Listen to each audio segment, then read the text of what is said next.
پیارے دوستو، آئیے شروع کرتے ہیں ایک نیا سفر، ایک نئی کہانی کے ساتھ، جس میں نفرتوں کی جگہ معافی اور دلوں کو نفرتوں سے آزاد کرنے کا سبق ہے۔ ایک دفعہ ایک استاد نے اپنے طالبہ سے کہا کہ وہ اسکول میں کچھ ٹماٹر ایک پلاسٹک کے بیگ میں لے کے آئیں اور ہر ٹماٹر کو اس بچے کا نام دینا تھا جس کو وہ ناپسند کرتا تھا۔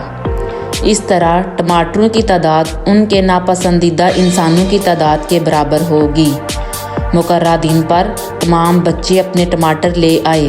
ہر کسی کے پاس کچھ نہ کچھ ٹماٹر تھے۔ کسی کے پاس 2، کسی کے پاس 3، کسی کے پاس 5، کچھ کے پاس تو 20 تک ٹماٹر بھی تھے، بالکل ان کے ناپسندیدہ لوگوں کی تعداد کے مطابق۔ استاد نے پھر ان سے کہا کہ وہ 2 ہفتے تک ہر جگہ جاتے ہوئے ٹماٹروں کو ساتھ لے کے جائیں۔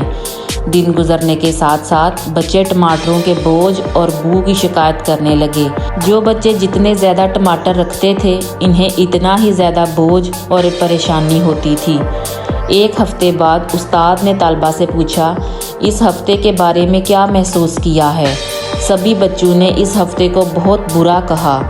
کسی ایک بچے نے بھی یہ نہیں کہا کہ اس نے ٹماٹروں کے بوجھ اور بو کو انجوائے کیا ہے۔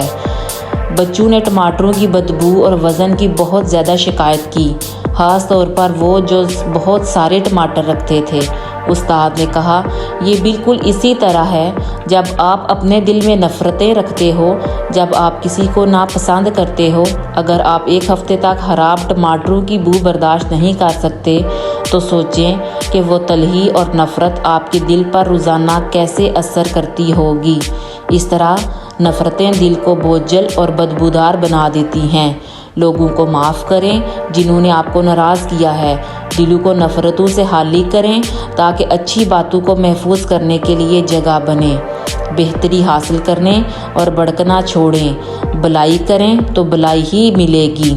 دل ایک باغ کی طرح ہے جس کو محبت اور خلوص کا پانی دے کر آباد اور شاداب رکھیں، اور اپنے دل کو اور اپنی سوچ کو مثبت رکھیں۔